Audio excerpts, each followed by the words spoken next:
Good morning to my colleagues, my friends, several acquaintances, many persons who I've known for a long time. It is my pleasure and my honor, just before the celebration of National Heroes Day in Barbados, to speak with all of us. I say us because each time I give a lecture, I'm speaking to myself as well, on the life and times of an intrepid fighter for the right to religious freedom. This fighter, Gill, better known to us now as Sarah Ann Gill, represents a particularly important juncture in Barbadian history, and in fact in Caribbean history.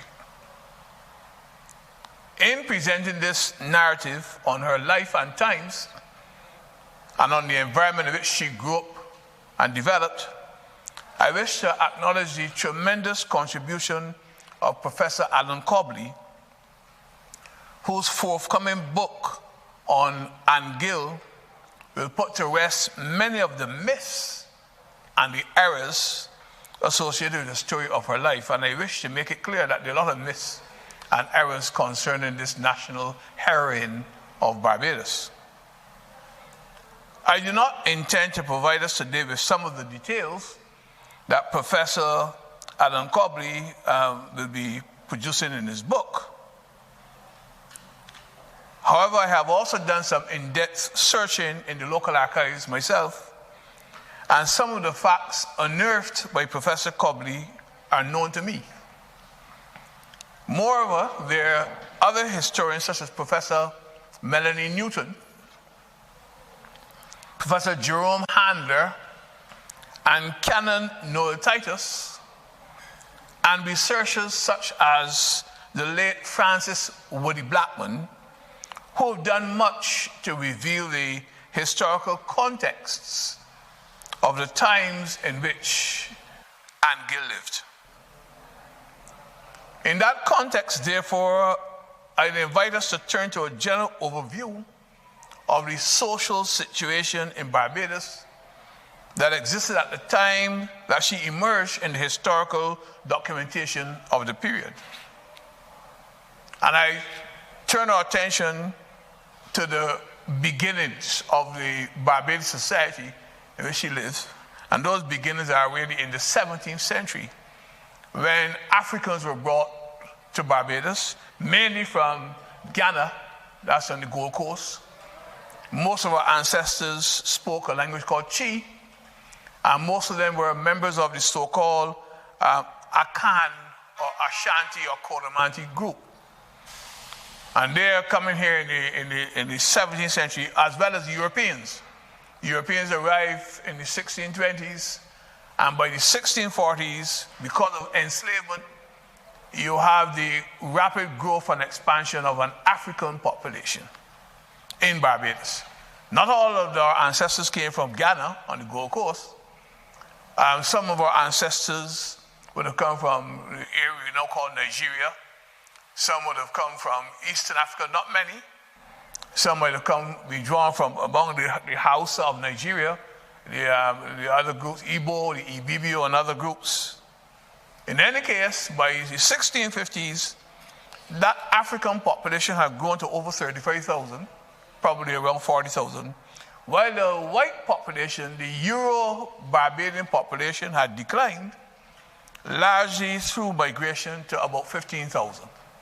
Many of the Barbadians who were living, many whites who were living in Barbados, the settlers, left Barbados. Some of them went to the Carolinas, as once the Carolinas were discovered. Many Barbadian whites left and went to the Carolinas. Many of them went to other places in North America and other areas in this hemisphere.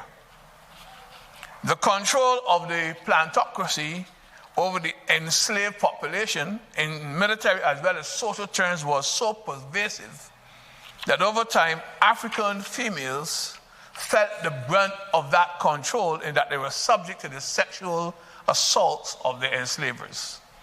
And you will notice I use the term enslaver.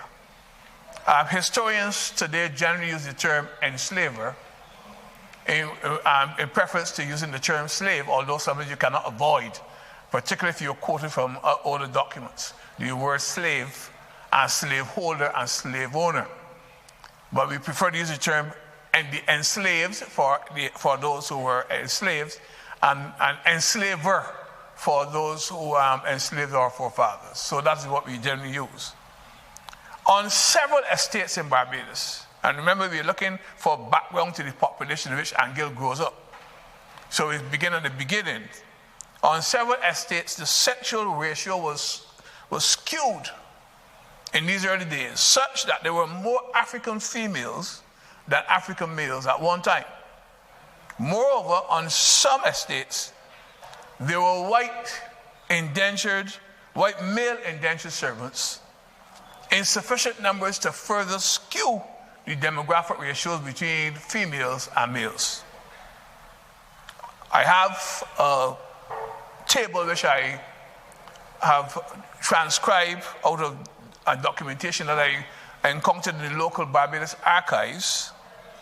And the table is a list of enslaved people and servants on the plantation of a man called Captain William Fauntleroy in 1654. And in this plantation, on that plantation, these are the enslaved people he has and the so-called, quote-unquote, Christian servants that he has. The Christian servants were mostly Irish, are people like a man called William Gill, Irish Thomas, and I suspect he's called Irish Thomas simply because he's Irish, Benjamin Asinoman, John Taylor, and there's one female in that list of indentured servants, Sarah, who is a maid servant, John Halty, Irish Richard, another Irish Richard, Irish Will, David Bailey, William Clark, and two who I suspect are young persons called Frodis and Eustace. The application of the name Irish to these persons I've just listed, to some of them, might suggest that some of the rest are not Irish. Some of the others might well have been Scottish or English. But these ones who were Irish were identified by the appellation Irish and their names. But interesting enough, on that same plantation, that's about 1, 2, 3, 4, 5, 6, 7, 8, 9, 10, 11, 12, 13. There are 13 white servants. And there are 12 female Africans on that same plantation. Abara, Aolu, and incidentally, there's one female enslaved woman called Bussa. So we are aware that Bussa doesn't suddenly appear in 1816, that in 1654 you already have a Bussa on the plantation, but this is a female.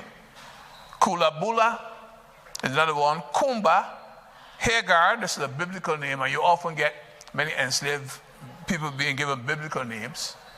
Japa, Jacina, Joka, and Jug. As I said, many of our ancestors came from the Gold Coast in Africa. And so when the plantation owners placed them on lists, the plantation owners were attempting to make sense of what they were hearing these people identify themselves as, the name. So the names are transliterations into English. So that when you see an enslaved person called Abaka, that's the nearest approximation the enslaver might have had to the name. It might well be correct, but it's just that we need to be aware that when we see African names in the plantation list of that early period, there's a simple reason why the plantation owners are putting down African names, putting down the names. You need to know who your property were. You have to be able to identify that I have so many enslaved women or enslaved men, and these are who they are. Because if you have property and you can't identify the property, you have a problem. So here on the plantation, this is what you have. Now, the reason why I've given you that list, and you might ask the question, what has that to do with Gill, is simply to outline the demographic circumstances that eventually led to a free colored and a free black population. The point here is that as white-black sexual interaction increased, the potential for the emergence and growth of a mixed-race population, often described as mulatto, quadroon, and octoroon, and other such terms, depending on the extent of the mix, also increase. Incidentally, an octoroon was a person who was considered to be 1/8 African, meaning that you had a black African, there's a miscegenation takes place, and the child who was born in that union is called a mulatto. But if that mulatto in turn has relations with a European, then that child might become a quadroon. And then later on, as you go down through the list, you get a person called an octoroon. You also have other descriptions used of persons because this racial mixture that we are witnessing. For example, some enslaved people were called mustee, M-U-S-T-E-E. Now that mustee is not what we in Barbados, that's not the mustee that we use in Barbados. That's a different thing altogether. The word mustee really is a term which is used to indicate a person of mixed race. And then you have some people who are referred to as cob skin. Cob skin was also clearly a description of a person who was of mixed race origin. Thus, by the late 18th century, a free non-white population was emerging in the demographic landscape of Barbados. Most of its population lived in Bridgetown. Some lived in Spikestown and Oystins, Town. And their existence is often viewed in the racial identification that we find in the various levy books that were held by each parish.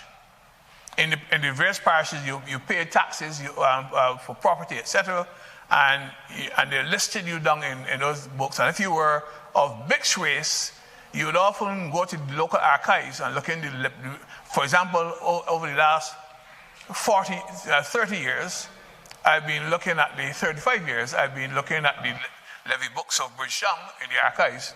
And if you look in those levy books, you come across the enslaved people, sorry, not the enslaved, the free black, free colored persons who are own little property in Bridgetown by this time. And you see next to their names FM for free mulatto, or FN for free Negro, or FC for free colored. These are affixed to their names in various books. And in some cases, you would also see that description, that descriptive addition, when persons are baptized or when they die. Sometimes you see that. Paradoxically, some individuals were given these identifications, FM, FC, FN, and other designations. The same individual was given that in different books. So that the famous or infamous Rachel Pringle, that we know a lot about, is described in one document as an FC, free colored. In another document, she is described as an FN, free Negro, and yet another one as an FM.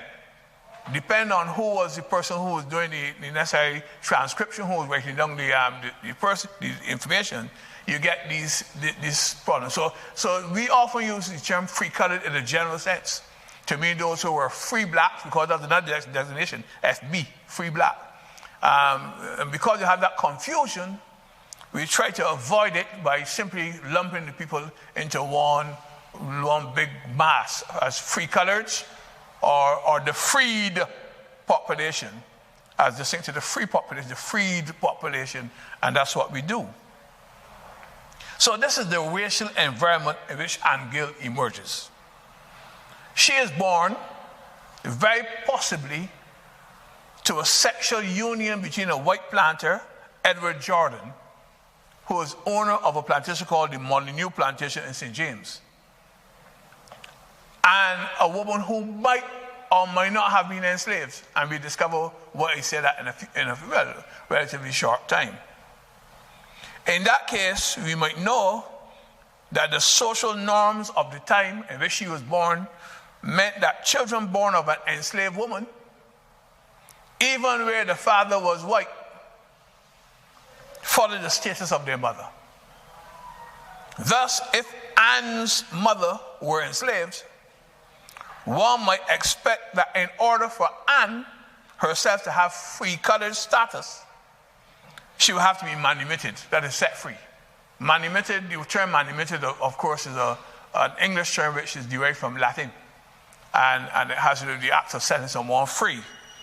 What I'm saying is that if her mother had been enslaved, somewhere in the documentation in Barbados, the documentation which still exists, we should expect to see that documentation with her listed as an FM or FC or whatever. But we don't see that. And I'll explain to you what the other possibility is. So we know her father is a white plantation owner.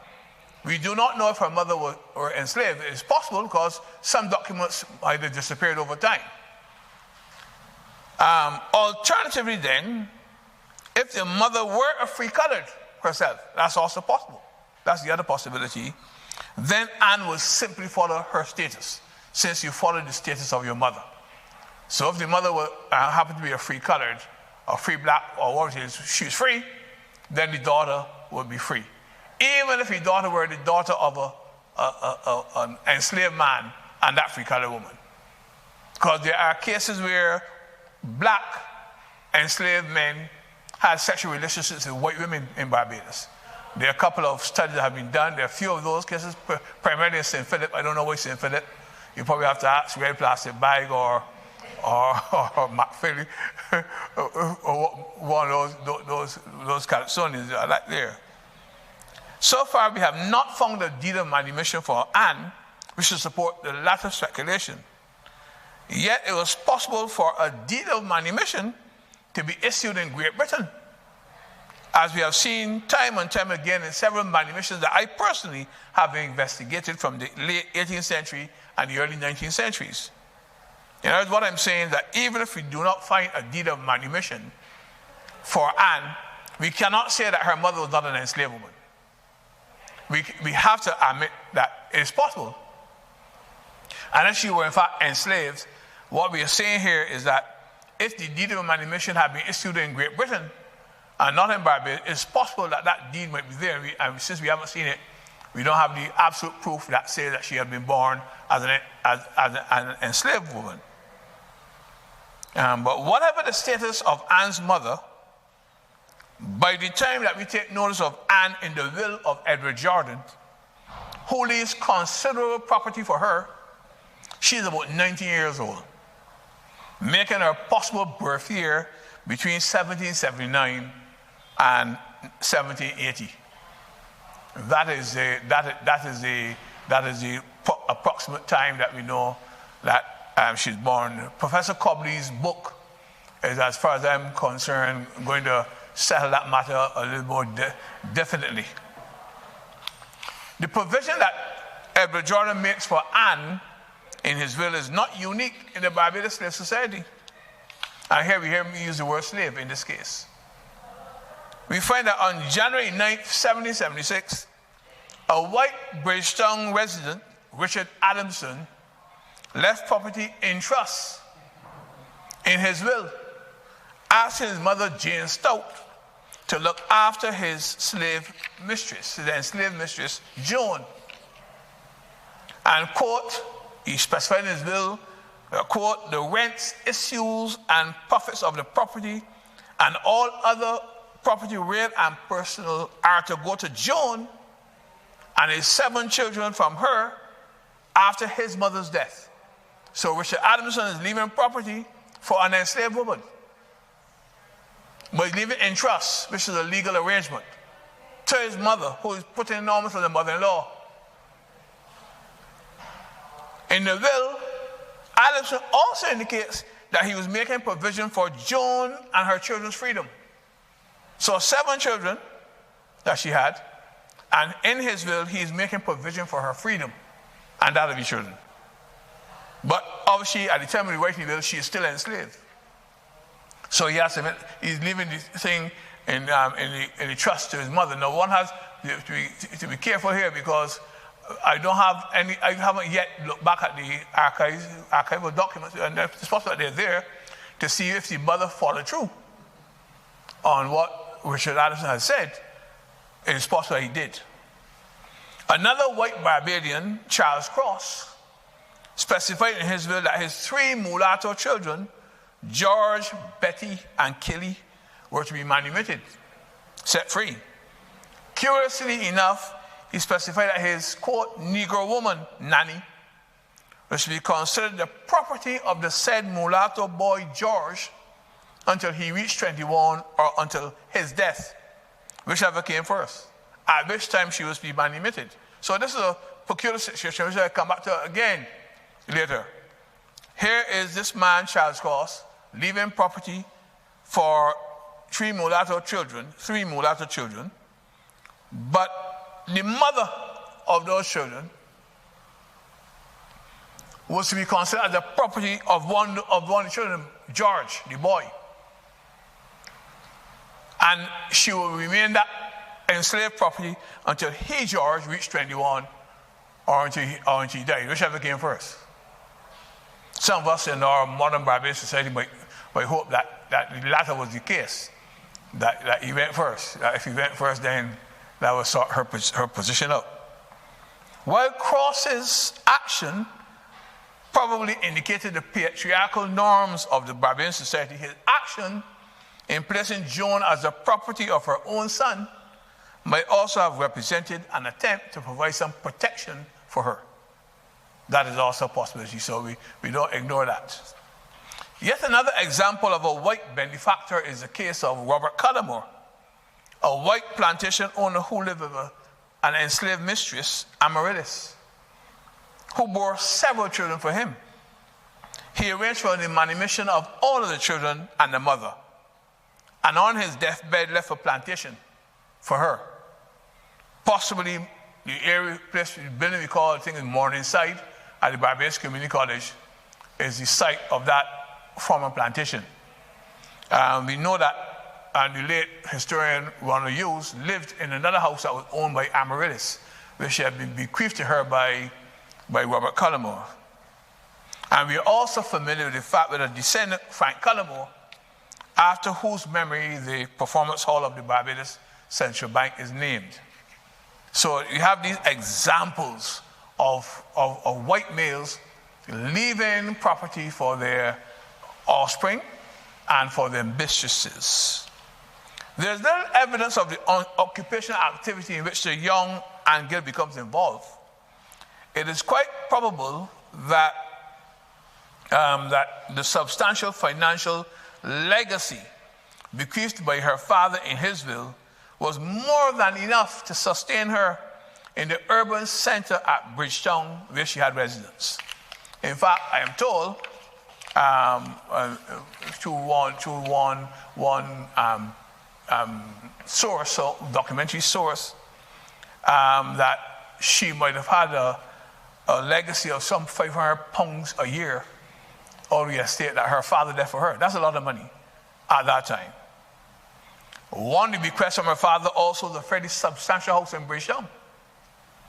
In this environment, she was contemporary with several of the tavern and hotel owners, such as Susanna Ostrihan, Nancy Clark, Hannah Gill, Rachel Pringle, and Sabina Braid. There are several others. My own work, Slave Society in the City, and my work with Dr. Richard Goodwin on free-colored women in Barbados looks at a lot of these women and the activities in Bridgetown.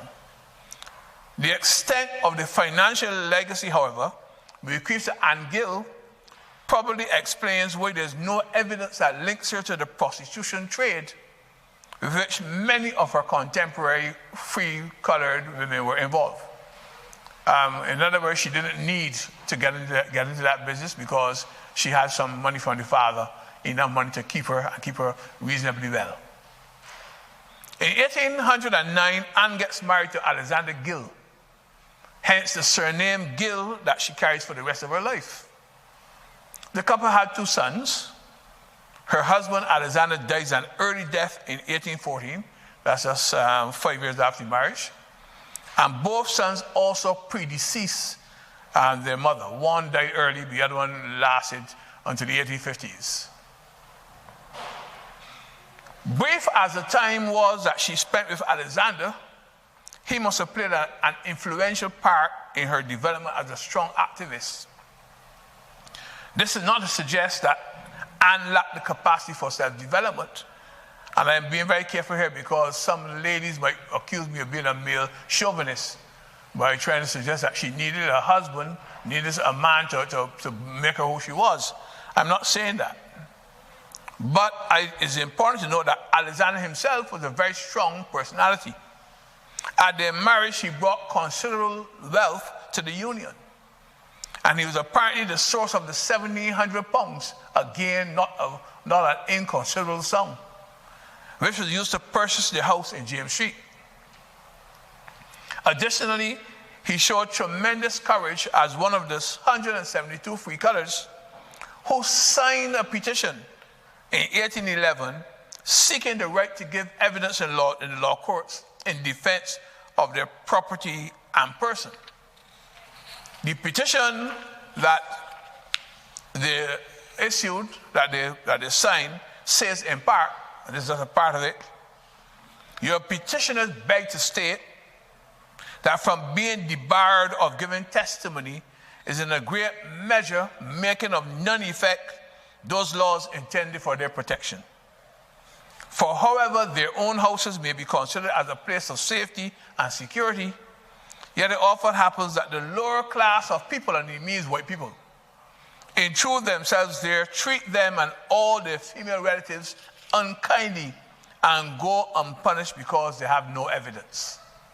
So here you have the petitioners challenging the white patriarchal order, being careful to do so, but at the same time they were doing that. The petition reveals some of the obstacles that were placed in the way of the free colors. For the sin of having one drop of African blood or heritage, they were considered an inferior species of human beings and as such undeserving of the protection of the law courts. For Alexander to take this stance of protest against the inequitable social, economic, political, and legal issues in the society must have had a great impact on his standing in the free-colored community of Barbados. Moreover, when his wife, Anne, would later face the full wrath of a reactionary white plantocracy, she could look back at this moment in her life or his life for strength. Notwithstanding the oppression of the society, there were others in Anne Gill's free-colored community who were also pushing back at the system. While women of all races were subordinate to white patriarchal authority, some women were close analysts of that environment, seeking, one of my favorite terms, room to maneuver options that would facilitate their own pro-emancipationist endeavors. Thus, in that environment, we find a singular character in the form of a free-colored woman called Betty Goodwin. Betty Goodwin had not been born in Barbados. She was, in fact, from the nearby island of Tobago. And incidentally, for those of you who figure that we should be able to claim the flying fish sailing off Trinidad and Tobago, you ought to be aware that Barbadian settlers settled Tobago first. And there's a bay in Tobago called Barbados Bay. And so to some extent, we can say in broad vision that the thief, we flying fish. The flying fish belong to we, to use the Bayesian expression. Anyhow, this woman, Betty Goodwin, was the mistress of Governor Ricketts in Barbados, who had brought her with him from Tobago when he relocated to Barbados.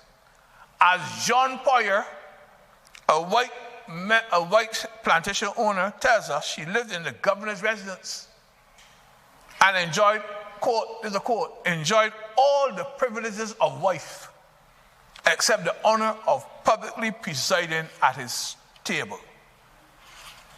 You have to understand the significance of this thing. This is the environment in which Anne is growing up. This woman is the governor's mistress, and she lives in the governor's house. And the only thing that she doesn't have is the appellation wife, because legally that's not the social norm. But she lived in the governor's house. This intrepid woman, Betty Goodwin, used her connection with a seat of power to fight against the attempts to denigrate the existence of the colored community. Her influence was so strong that John Poyer wrote about her, quote, "The influence which she is known to possess produced a visible change in the manners of the free-colored people, who assumed a rank in the graduated scale of colonial society to which they had been hitherto strangers." And I was saying this woman's presence in the governor's house does something for the free-colored people and enhances their self-worth. Poyer was convinced that it was through Betty Goodwin's urging that the governor had pardoned a woman who had been found guilty of receiving stolen goods. Worse yet, in Poyer's estimation, it was at her urging, that is Betty Goodwin's urging, that the governor had pardoned a free-colored man, Joseph Denny, who had been convicted of killing a white man. Denny had offered as his defense that he had been defending his property, that it was dark and he had mistaken the victim as a thief whom he had shot. The local white elite was convinced that there was malice aforethought, however, as there had been evidence of conflict before the murder between Denny, this free-colored man, and the brother of a deceased man. The governor sought a royal pardon for Denny. And although he was found guilty of murder and sentenced to death, the governor set aside the conviction and with the help of the royal pardon, made arrangements to set Denny free. Of course, he couldn't leave him in Barbados because the white mob would have lynched him. So what the governor did is he had Denny transported off of Barbados. And I'm planning one of these days to try to do my best to see if I can find evidence of what happened to Denny, where he was transported, and then find out if there's any of his descendants are alive. It will be an interesting follow-up to this. But what was worse, as Poyer states, a report had been circulated that at least a fortnight before Denny's conviction, he had received assurances from Betty Goodwin that, quote, "Let the event of the trial be what it might, she will protect him." That is remarkable. In the end, once the royal pardon had been received, as I said, Denny was a free man. Quite apart from the influence of Betty Goodwin, we can also identify a number of free-colored women, all contemporaries of Anne Gill. And we know some of them already. I've mentioned some already. Susanna Ostrihan, Nancy Clark, Marybella Green, and others who used strategic sexual alliances with white merchants and mariners to procure the manumission of relatives and friends. Through the law courts, that's the method they use. At a time when the Barbadian political establishment had increased the fees for manumission to an astronomical £300. So to set somebody free in Barbados, it costs £300. A woman, particular woman, £300. Most people couldn't raise that, even enslavers, many enslavers. The manumission in England only cost 15 shillings. So many free-colored women made arrangements with ship's captains to get the manumission done in England for 15 shillings, and then when they arrived in Barbados, they would bring the freedom papers with them. These ship's captains, some of them had special relationships, let me put it like that, with some of these free-colored women. I am aware of a man called John Perrault Devonish, who has a free-colored mistress. I assume she was once enslaved, but she became manumitted. His free-colored mistress was called Catherine Hawes Devonish. Not married to the man, but she carried his surname. And he left property for her in Bridgetown. So much so that when I meet some of my friends who went to school with me, particularly one called Devonish, I always tell my brother Devonish that I know your background. That's where it has come from. So these then are vignettes of the occurrences in Barbadian society at a time when Anne Gill is maturing and on the eve of her entry into the political arena as an activist. To summarize that entry of Anne Gill into the society as an activist, we now turn to the arrival of the Methodist Church in Barbados and Anne Gill's momentous involvement in that movement. During the late 18th century, a vigorous debate began in Britain concerning the morality of enslavement. In the 1770s, the so-called Mansfield Judgment helped to establish the principle that enslavement was not legal in the mother country. Of course, it didn't quite settle the question. It helped to do that.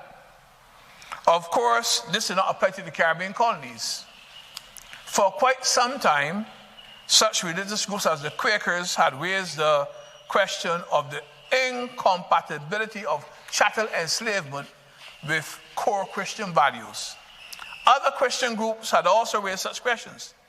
And by the late 17th century, some of these groups had become staunch supporters of the anti-slavery movement. Indeed, within the British Parliament, some of the parliamentarians were members of the so-called Clapham sect, which is a group of evangelical Anglicans who, among other things, discussed the emancipation of the enslaved, the abolition of the slave trade, and the reform of the prison system.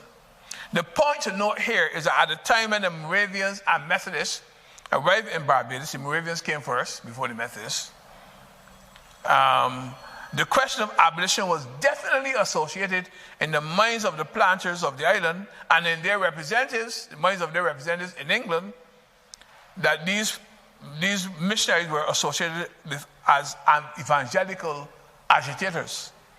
Thus, it should not be surprising that when nonconformist groups such as the Methodists reached the Caribbean, there might be some suspicion among pro-slavery, pro-enslavement advocates that these missionaries were but the entering wedge of the detested abolitionist movement. Thus, not only in Barbados, but elsewhere in the British West Indies, hostility to these new arrivals was the norm. The first official presence of the Methodist Church in Barbados came in 1788 with the arrival of Thomas Coke, who was in fact one of the main influences on Methodist missionary activity both in Britain and in the British colonies.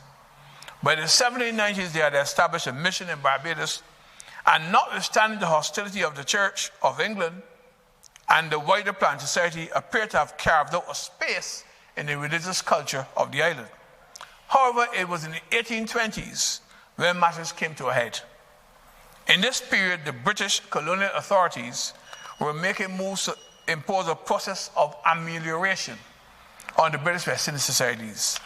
In 1823, the Secretary of State for the colonies, Lord Bathurst, issued the Amelioration Proposals. This pro-abolitionist action seemed from the point of view of the planters to have been instigated by the nonconformist churches and by what they viewed as misguided elements in the Anglican Church. To make matters worse, there was an attempted rebellion in 1823 in British Guyana, which was blamed on nonconformist missionaries. In Barbados, these events led planter groups to contemplate the violent removal of the Methodists. So remember the issue. The planters associate these nonconformist missionaries with abolition. And if they're coming to Barbados, the rest of the Caribbean, the idea is that these people are unwelcome. You don't want them in the place because they're going to be agitators. They're going to upset the apple cart.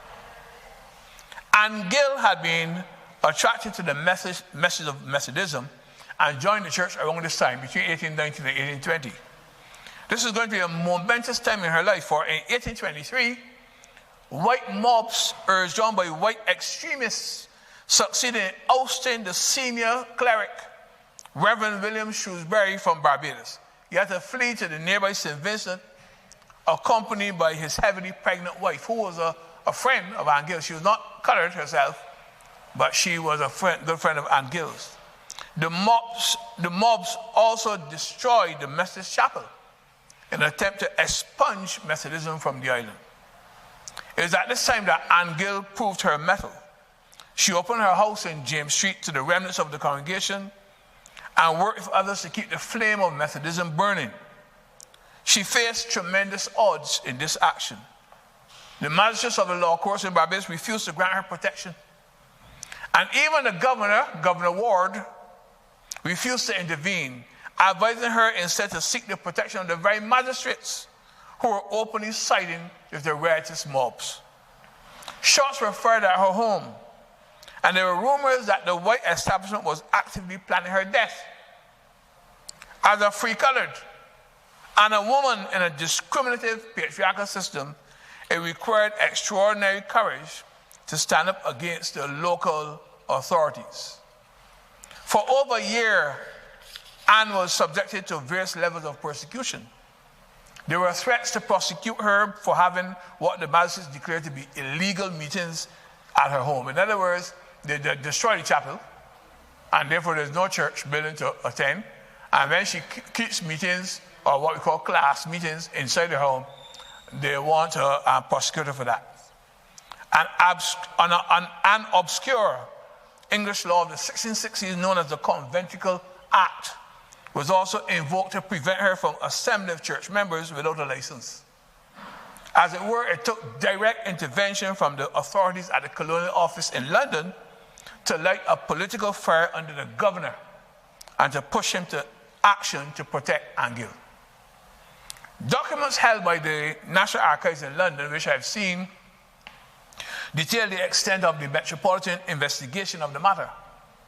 On March 29, 1825, the Colonial Office received correspondence from the Wesleyan Missionary Society in England complaining of the conduct of the magistrates' court in suppressing meetings at Mrs. Anne Gill's residence. End of quote. The correspondence was also filed, paradoxically, with witness statements sent by the governor, quote, acquitting the magistrates of all blame and sending the opinion of the law officers that divine worship cannot be celebrated in private houses. So the Methodist Society in Methodist Society is petitioning the British government, the British authorities. The government is sending out also at the same time a number of dispatches, and he's trying to suggest that everything is all right, but Anne Gill is at fault. The London authorities were clearly under pressure to investigate the matter, and they accordingly sent correspondence to Governor Ward asking inter alia for reports on measures adopted for the security of any missionaries landing at Barbados. The Secretary of State asked for that information. Tell us what you're doing to protect missionaries. The correspondence also included communication from the governor forwarding, quote, an address of the Assembly, the Barbados House Assembly, against the admission of Methodist missionaries and for the enforcement of legislation requiring all persons to conform to the discipline and government of the Church of England. So on the one hand, you have the Colonial Office saying, we want to know what you're doing to protect these missionaries, but the governor is also sending messages from the Assembly saying, we are going to get rid of Methodism from this place. That's what's going on. Whatever the attempts of the Barbadians, white Barbadians, to suppress missionary activity by the Methodists, the matter had received too much publicity in England for it to be allowed to rest.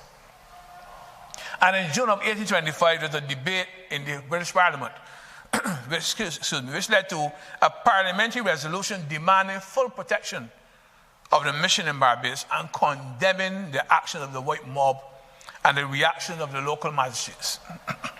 Remarkably, the reference to Anne Gill in the discussion omitted reference to her mixed race background, only referred to her as Mrs. Anne Gill and to the persecution court of a Methodist woman.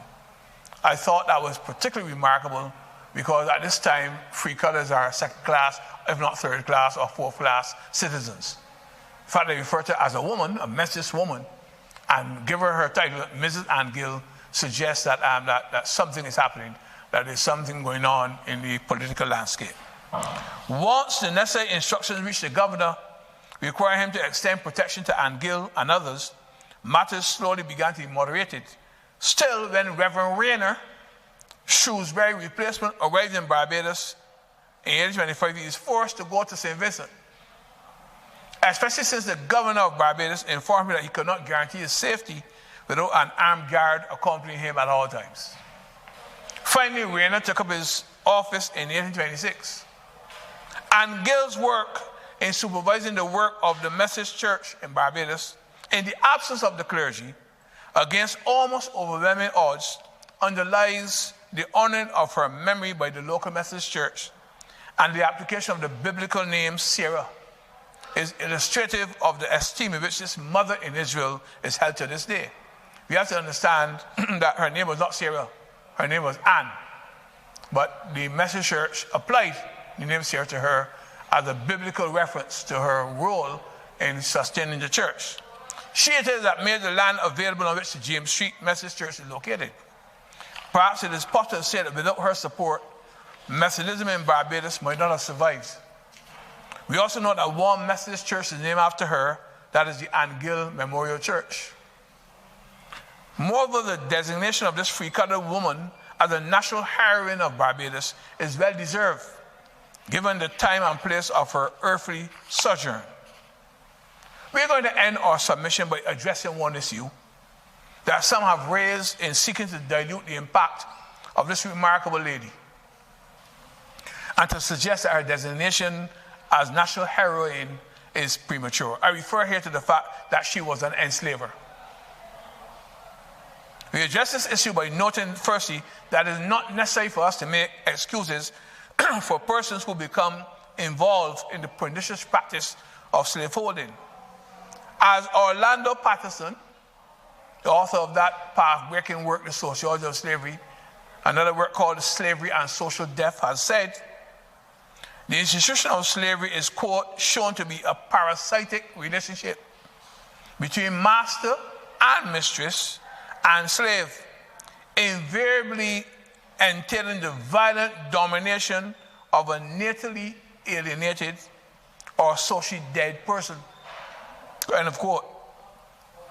Following that characterization, it seems clear to me at least that enslavement was a corrupting institution that tainted everybody who came under its sway. That is, both enslaved and enslaver became brutalized by the system.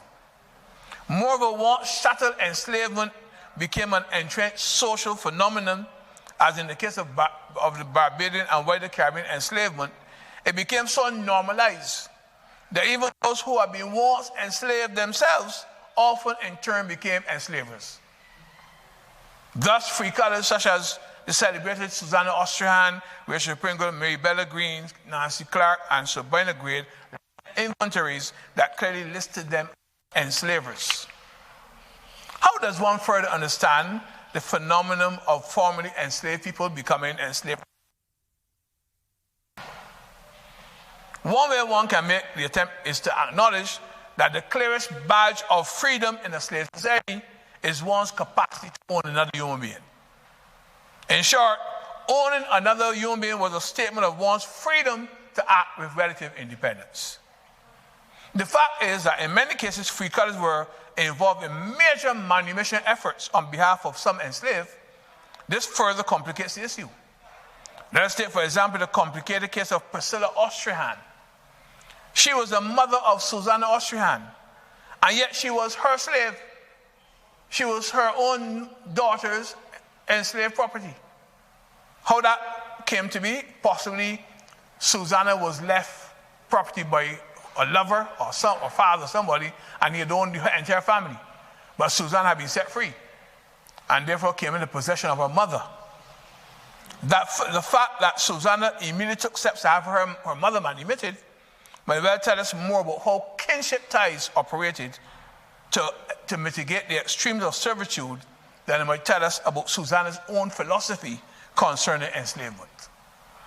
It is quite possible, as in the case of the enslaved boy George that I mentioned when it began, who we referred to earlier, and who was given manumission and given his own mother as his enslaved property, that such enslavement might not be voluntary. In other words, the person that we find who owns an enslaved person among the free colors might not have had their enslaved people voluntarily. Some might have, but not everybody.